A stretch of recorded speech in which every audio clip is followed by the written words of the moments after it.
Aimer, commenter et s'abonner vous permettront de voir plus de vidéos comme celle-ci. Clic, file à serrure. Phil resta immobile. Quelque chose s'est éveillé en lui. Ce n'est pas le moment pour un garde de se faufiler. Il la vit alors. Après être partie, elle a doucement fermé la porte derrière elle. On aurait dit qu'elle s'accrochait à sa colonne vertébrale de terreur en s'y appuyant. Elle haletait. Une légère lueur de transpiration se reflétait sur sa peau verdoyante. Sa tenue se composait uniquement d'une robe cérémonielle ample qui avait une fente dangereusement haute et était déchirée à l'épaule. Lèvres séparées par elle. « Calme-toi » murmura-t-elle. « Prenez 1 minute pour écouter. » Le drap a été retiré de la poitrine de Philippe alors qu'il se redressait. Juste 10 secondes pour développer. « Je ne suis pas ici pour vous séduire », déclara-t-elle. « J'ai une demande plus sinistre pour vous aujourd'hui. Aidez-moi à disparaître si vous le pouvez. » Ses yeux papillonnèrent. « Votre rôle est d'être la favorite du prince. »« Je suis la future mariée », rétorqua-t-elle. « Le mariage n'a jamais été de mon idée. Mes proches m'ont trahi. Tout cela au nom de la paix, et je n'ai eu qu'à m'allonger et l'accepter. Qui a besoin de me voir de toute façon, elle serra la mâchoire. « Parce que personne d'autre n'est prêt à me posséder ou à coucher avec moi », dit Philippe avec un sourire. « Es-tu sûr de cela ?» Pour arriver ici, il a fallu désactiver 2 de mes propres gardes, ce qui lui a valu un regard noir. Les codes d'accès et les horaires de ferme de patrouille sont maintenant de la mémorisation automatique pour moi.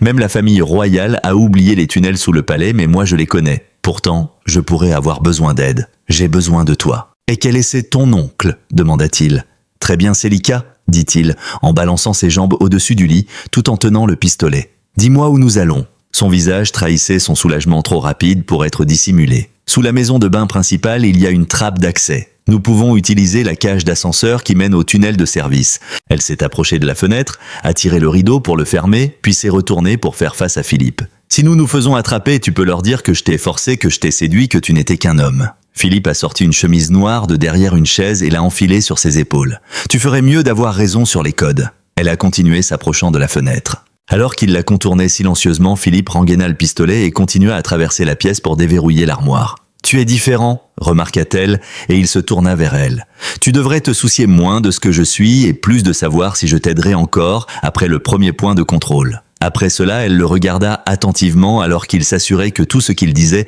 valait la peine de mourir pour. Elle déclara calmement « Je ne suis pas inquiète. Je ne suis pas la seule à avoir tout à perdre. » Après un bref silence, ils quittèrent rapidement la pièce avec Célica en tête de la procession. À chaque tournant, elle s'arrêtait que ses mouvements, trahissant une anticipation qui avait consumé toute sa vie. J'avais toujours supposé que les princesses étaient élevées pour prendre le thé et s'embrasser. J'étais également capable de démonter une arme à plasma à l'âge de 12 ans, murmura Philippe. Le plan B était important pour mon père.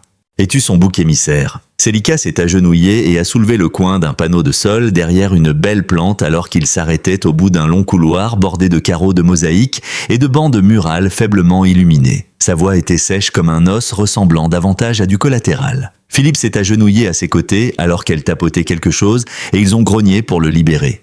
Soudain, ils purent sentir l'odeur métallique rance du souterrain. Il scruta le carré noir et demanda « Qu'est-ce qui nous attend là-dedans ?» Des couloirs pour la maintenance de bas niveau largement désertés avec des patrouilles laxistes. Philippe s'est glissé dans la tranchée étroite, balançant ses jambes par-dessus le bord. Il descendit 2 marches demandant « Tu viens ?» Célica tomba derrière lui, son corps assez proche, pour qu'il puisse sentir la chaleur de sa peau frôler son dos. Philippe s'écarta alors que Célestine atterrissait légèrement à ses côtés. Elle sortit une carte noire plate d'une couture dissimulée dans sa robe et la pressa contre une porte de maintenance. La descente était étroite et silencieuse, avec seulement le sifflement occasionnel des tuyaux et le grincement du métal. Après ce qui semblait être 10 mètres, Philippe toucha le sol. Célica s'accroupissant au premier virage, Philippe lui lançant un regard qui disait « Ce n'est pas un tour de mariée ».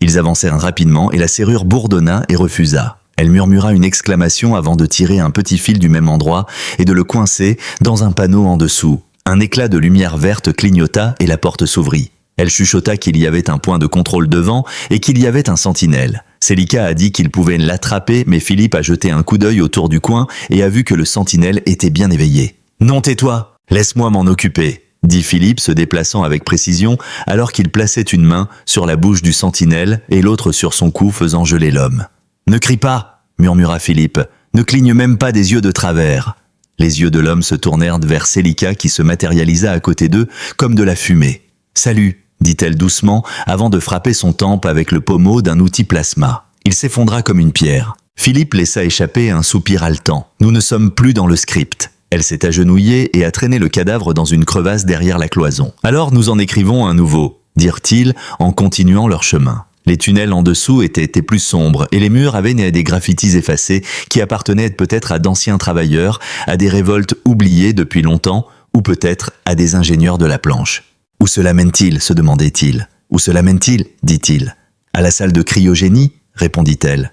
Personne ne l'utilise plus. Au-delà, il y a un conduit qui s'ouvre sur les routes d'évasion des sous-niveaux. « Pratique, Philippe grogna, je t'ai dit que je l'avais prévu. » Elle s'arrêta soudainement, sa main sur sa poitrine. Ils se glissèrent dans une petite alcôve où elle écrasa son corps chaud contre lui et son souffle chatouilla son cou. « Silence, s'il te plaît !» 2 soldats passèrent en marchant, chuchotant dans leur langue natale tandis qu'elle pinçait les lèvres. Le bruit des pas approchant s'intensifia. Alors que la patrouille passait, le 2e soldat se tourna légèrement ses yeux, scrutant le couloir. Puis il s'arrêta et Philippe sentit son cœur s'arrêter. Célika déplaça sa jambe, pressant doucement sa cuisse entre les jambes de Philippe et il sentit son souffle se couper. Leurs pas s'estompaient alors que Célika se retirait. « Tu m'as utilisé comme une distraction », dit Philippe, ses lèvres retroussées, « et ça ne t'a pas dérangé. » Ils continuèrent leur chemin. Après 10 minutes, ils arrivèrent à la Cryo-Bay. Une section longtemps abandonnée du palais qui avait été utilisée pendant des siècles pour des évacuations d'urgence. Célika s'est assise à côté de lui tandis que Philippe s'asseyait sur une caisse près du mur du fond. « Pourquoi m'as-tu aidé ?»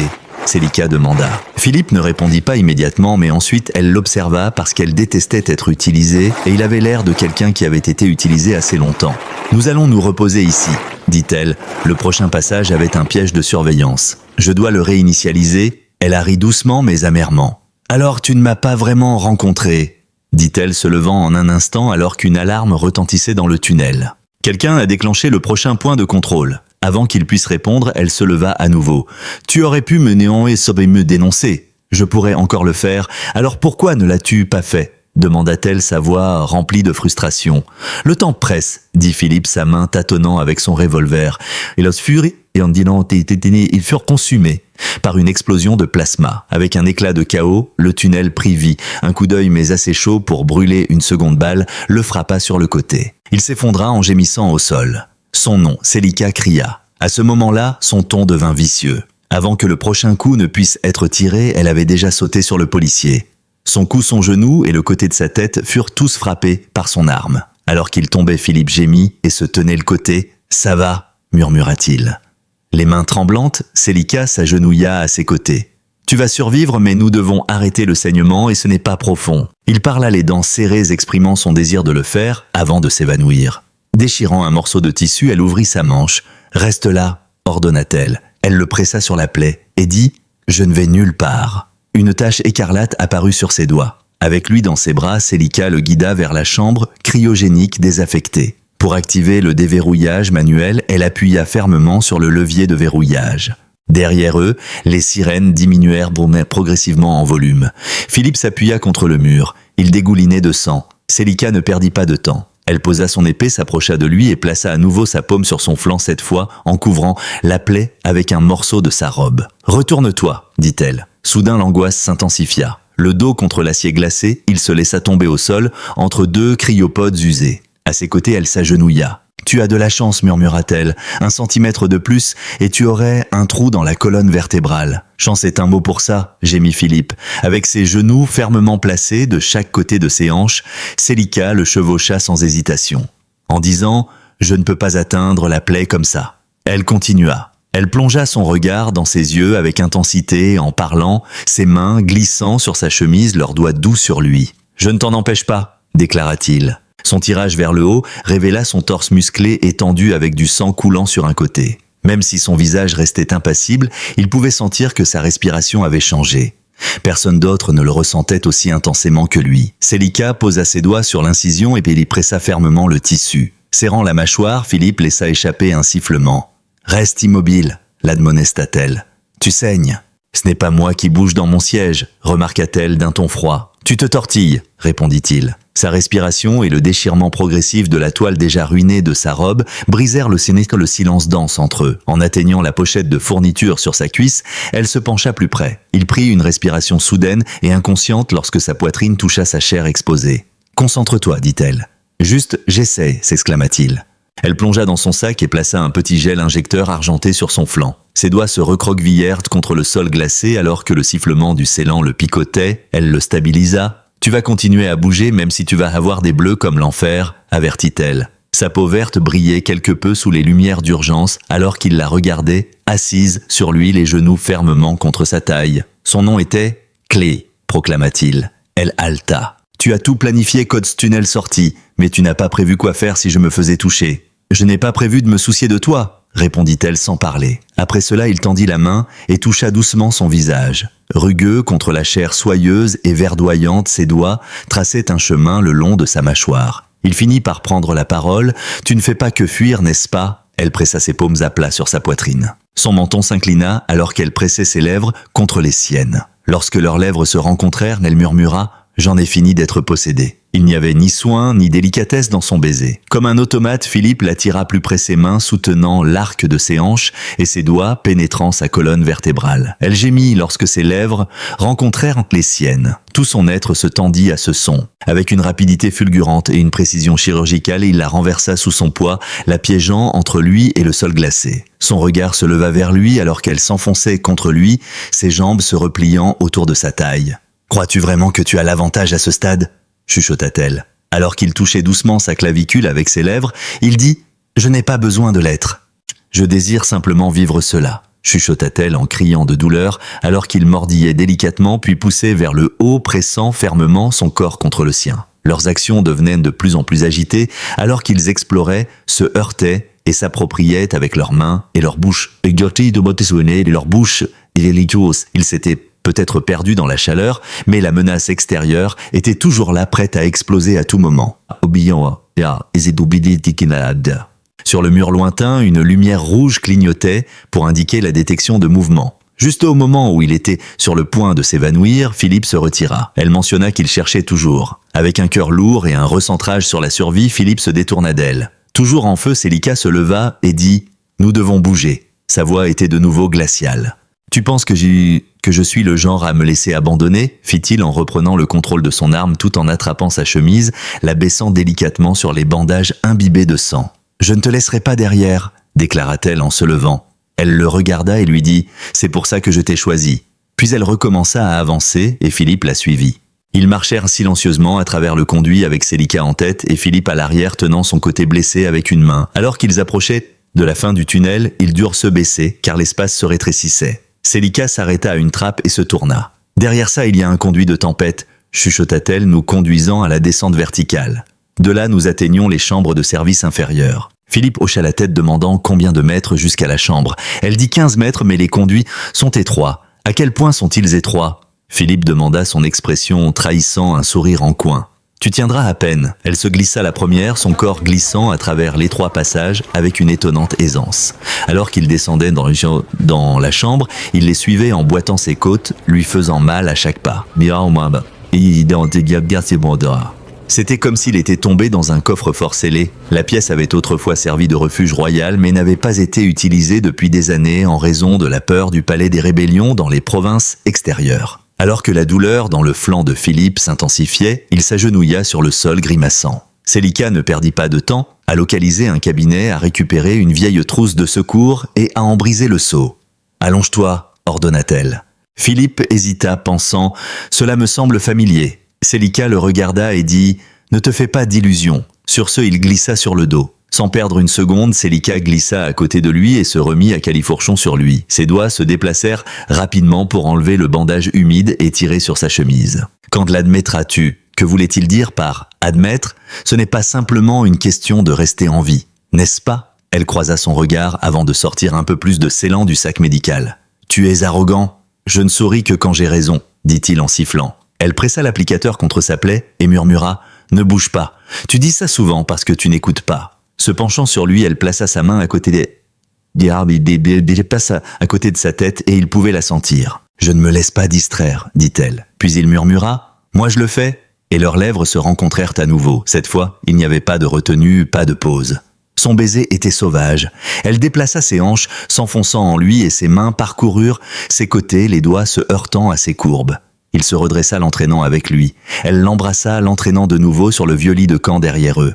Elle reprenait encore son souffle sur le vieux lit de camp, et alors que Philippe se redressait légèrement, ses cuisses se refermèrent fermement autour de lui. Sa voix, c'était un murmure brisé dans la sienne, et la sienne un grondement bas dans son oreille. « Ne t'arrête pas !» Ensuite, au milieu de la sueur et du silence, elle l'encouragea à continuer. Elle le regarda avec des yeux sombres, et ses cheveux tombaient en mèches ébouriffées sur sa joue. « Si tu l'enlèves, murmura-t-elle, je crierai. » Il se figea et répondit « Ce n'était pas un jeu. » Ses griffes s'enfoncèrent dans son médon, son épaule. « Je ne veux pas que ça s'arrête, dit-elle, et lui non plus. » Ils restèrent dans cet état émotionnellement et physiquement liés l'un à l'autre jusqu'à ce que le monde extérieur commence à réintégrer leur vie. Les sirènes faibles mais croissantes sont de retour. Avec ses jambes toujours enroulées autour de lui, Philippe s'est doucement redressé. Il a attrapé son équipement.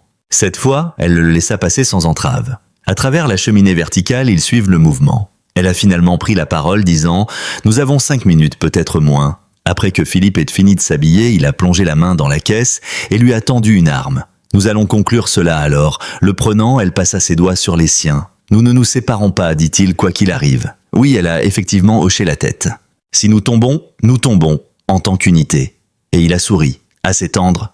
Elle a appuyé sur la gâchette. C'était de la folie. Vraiment. Avant de disparaître dans le tunnel suivant, ils se sont dirigés vers la sortie. Ni l'évasion ni la tension entre eux n'étaient terminées. Le passage s'est brusquement dévié vers la gauche avant d'émerger dans une cage d'ascenseur en acier longtemps abandonnée. De faibles câbles pendaient. Philippe s'est agenouillé et son arme à la main a scruté la base de la fosse. « Nous y sommes presque », proclama-t-elle, la voix serrée. Il n'y a généralement pas de garde aussi profondément, cependant il y a un quai de transfert externe juste après la salle des ascenseurs. Charles lui lança un regard cinglant. Une fois qu'ils eurent passé la baie de l'ascenseur, le dernier point de contrôle, les générateurs et systèmes de secours depuis longtemps inactifs, qui n'avaient pas été touchés depuis des décennies, se mirent à rugir.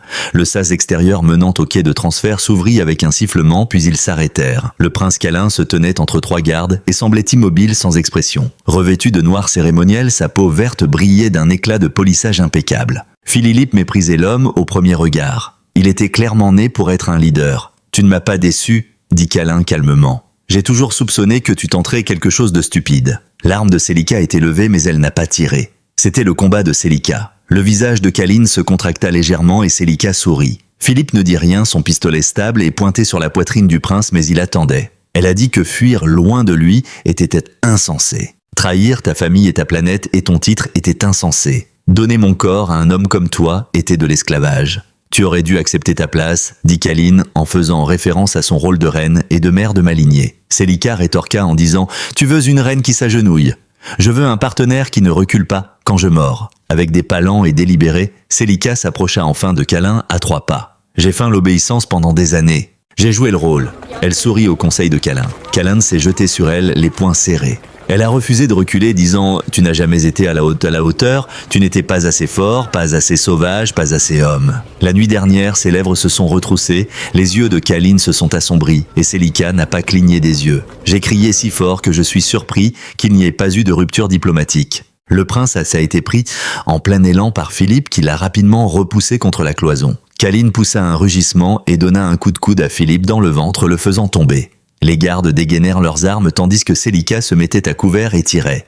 Le premier garde tomba mais Philippe se releva rapidement et tira proprement sur le deuxième garde, le touchant au cou. Le troisième garde hésita. Avec la grâce d'une déesse, Célika fit un pas en avant et appuya sur la gâchette. Câline, le torse haletant, cria « Tu les as tués !» Elle continua « Tu allais les utiliser pour me ramener dans ton lit. » Il tenta de l'attraper mais Philippe le projeta au sol avant qu'elle ne puisse lui mettre une menotte au poignet. « J'appelle ça de la légitime défense », dis-je. « Tu devrais être reconnaissant, » dit Philippe avec ferveur. « Nous aurions pu simplement laisser ton cadavre, » cracha Câline avec du sang. « Tu ne sortiras jamais d'ici. » Les menottes magnétiques étaient de qualité militaire cependant, et Câline se débattait quand même. Un grand nombre d'hommes occupent ce palais. Leurs opportunités de nous contrecarrer étaient nombreuses. Leur absence se faisait sentir selon Célika. Philippe dégaina son épée, de son fourreau releva le prince sur ses pieds et enfonça le canon du pistolet dans le bas de son crâne. Avec un sourire sur le visage, tu nous guideras à travers ce quai. Avec ses lèvres teintées de sang, Câline fit face à Célika. J'espère que tu sais qu'il te manipule. J'espère que tu sais que je l'utilise encore plus, déclara la femme. Derrière eux, la porte glissa ouverte, révélant le long couloir menant à la baie de lancement. Alors que Celica aidait Callan à avancer, il la regarda alors qu'il était enchaîné et blessé. À son avis, tu allais profondément regretter d'avoir fait cela. Déjà, je me sens mal pour le retard à te tirer dessus. Un grognement s'échappa des lèvres de Philippe. Continue à parler, j'aime observer comment elle te taquine. Le long du couloir, ils se dépêchèrent. Soudain, Callan vacille devant leurs yeux. Sa colonne vertébrale fut piquée violemment par le pistolet laser. Pas de renfort malgré les cris de sirène résonnant au-dessus d'eux. Philippe rapprocha Celica de lui alors qu'il marchait. Ce commentaire que tu lui as fait plus tôt. Excuse-moi, j'ai crié. Oh, je parie qu'elle a souri. Tu veux que je mente, n'est-ce pas? Personne n'a eu de réponse de sa part. Sa voix résonnait dans son esprit. Je pousserai un cri si tu l'enlèves. D'un autre côté, il n'avait aucune idée de ce qu'elle pourrait crier dans sa prochaine vengeance ou quoi que ce soit. Lors du test de liaison formelle, Callan avait insisté pour porter une tunique royale et maintenant son lude coulait le long de son cou et dessus. Des bottes martelaient le couloir de lancement. Philippe marchait de manière stable et délibérée tandis que Callan avançait de manière contrainte, ses pas raclant le sol. Gardant son arme tirée et son regard se déplaçant entre la porte lointaine et les coins ombragés, Celica traînait derrière. Il n'avait que quelques secondes avant que des renforts n'inondent la zone. Philippe le poussa de force en avant. Avance. Aucune chance que tu survives hors du monde, craché par Callan. Les interceptions ont déjà été brouillées. Philippe déclara calmement « Alors nous passerons ton corps à travers le blocus ». Ils atteignirent le dernier point de contrôle, un scanner biométrique et une entrée d'identité stationnée à une porte renforcée d'acier. Callan était soumis. Avec le canon de son pistolet placé sur sa tempe, Celica le menaça. « Ouvre-la ». Un scanner était la prochaine cible de Callan. Il y eut un léger carillon. À peine un sifflement, la porte s'ouvrit en glissant. 3 navettes étaient abritées sous des projecteurs doux dans le vaste quai de chargement qui s'étendait au-delà. Au loin des techniciens s'affairait, pourtant personne ne leur avait prêté attention. Celica déclara que nous choisirions l'option du milieu. La seule qui ait un bouclier de furtivité est celle-ci. Philippe acquiesça silencieusement. « Réchauffe le moteur. Donne-moi juste un peu de temps. » Celica le fixa du regard. « Dis-moi ce que tu as en tête. » Le détonateur, un petit gadget noir, fut extrait du manteau de Philippe. Ses pupilles se dilatèrent. « C'était avec toi tout ce temps ?» En haussant les épaules, il continua. « Tu n'as jamais demandé ce qu'il y avait dans la doublure. » Callan se recroquevilla. « Dis-moi ce que tu prépares. »« Vengeance !» déclara Philippe rigidement. Il a lâché le gadget avec force. « Waouh ! Waouh !» s'exclama Callan. Juste un instant. Derrière eux, le couloir explosa. Une explosion résonna dans le hall ressemblant au souffle d'un monstre. Philippe fut projeté comme une brique par la déflagration. Tombant au sol, il traîna Callan derrière lui. Un amas de débris jonchait le passage. Un tumulte d'alerte éclata. Les techniciens s'enfuirent. Des lumières rouges clignotaient. Philippe, qui toussait à cause de la fumée, se retourna. Coincé sous une poutre inclinée, Callan gémissait. La rampe de la baie était déjà en train d'être parcourue par Celica. Son expression était celle de la victoire alors qu'elle s'agenouillait près de Callan. Selon elle, tu l'avais épargné en jetant un coup d'œil à Philippe. Philippe a dit qu'il était notre voie d'évasion. Avec lui à bord, ils ne tireront pas sur nous. Nous ne devrions donc pas le gaspiller. Une fois de plus, elle a tiré ses bras derrière son dos et l'a attaché à un anneau magnétique encastré dans la cloison du vaisseau. Cette honte aura-t-elle vraiment un impact sur toi? De l'aide viendra pour moi. Tu seras traqué, a dit Callan. Celica s'approcha, son murmure audible pour Philippe. Que diable se passe-t-il ici, Callan? Tu n'as aucune idée. Je suis resté là, malgré mes peurs. Enclin à la léthargie, j'ai fui. De plus, elle a jeté un coup d'œil par-dessus l'épaule de Philippe la nuit dernière. Pour la première fois de ma vie, je me suis senti vraiment vivant. Dans un rictus, les lèvres de Callan se sont retroussées.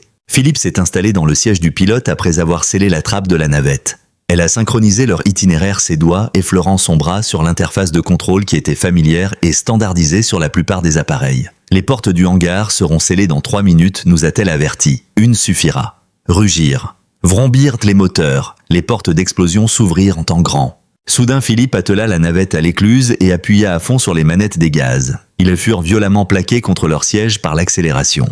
Derrière eux, le hangar disparut. « Définis les vecteurs d'évasion » ordonna-t-il. Les commandes furent net balayées par les doigts de Celica.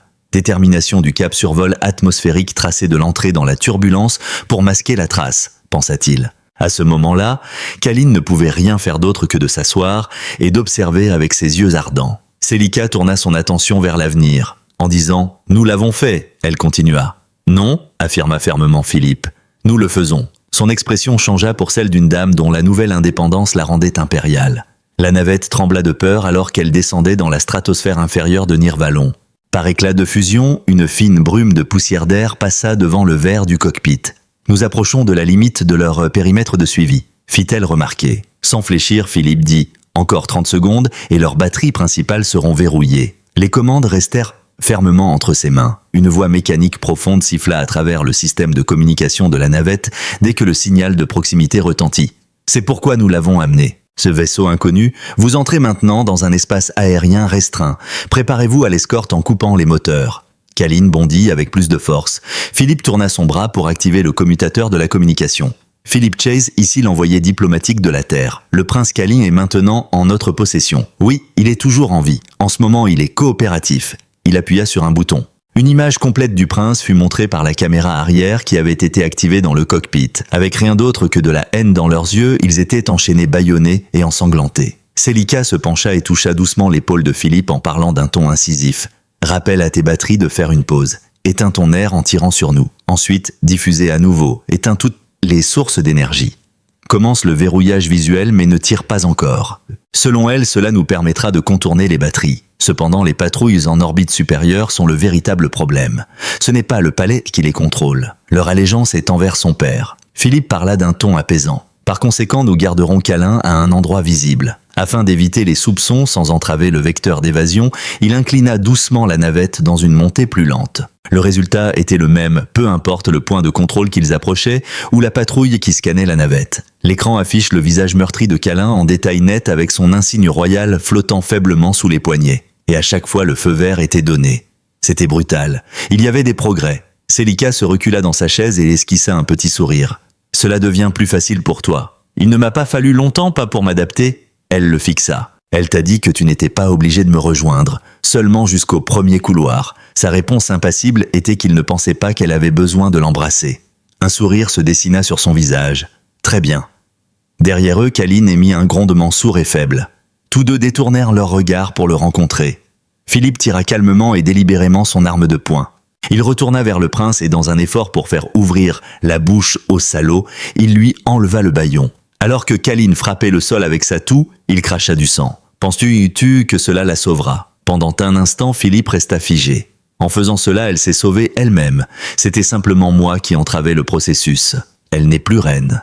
Kalinian siffla, dit-il. En réalité, tu n'es qu'un mercenaire humain occupant une position temporaire. Derrière Philippe Celica apparut les bras croisés sur sa poitrine. Tu crois toujours que tout cela concerne les titres? Elle se retrouva sous le regard brûlant de Kalin. Aucun endroit ne t'acceptera jamais. Peut-être pas, répondit-elle. Mais au moins, tu ne peux pas me revendiquer comme tienne. Kalin fit la moue. Ils te poursuivront sans relâche. Elle leur ordonna alors de venir. Philippe baissa la voix et se pencha plus près.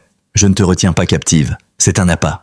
Nous rencontrerons moins de gardes lorsque nous capturerons ton vaisseau à chaque point de contrôle que nous franchirons. Attachez-le, ordonna Philippe. La rupture d'orbite est imminente. C'est le moment d'agir s'il compte le faire. Après avoir repositionné Kalin sur le siège renforcé, Celica a attaché les sangles encore plus fermement qu'auparavant. La véritable nature de la situation commençait à lui apparaître. Alors qu'il traversait la thermosphère et tombait entrer dans l'espace, la navette scrutait l'atmosphère.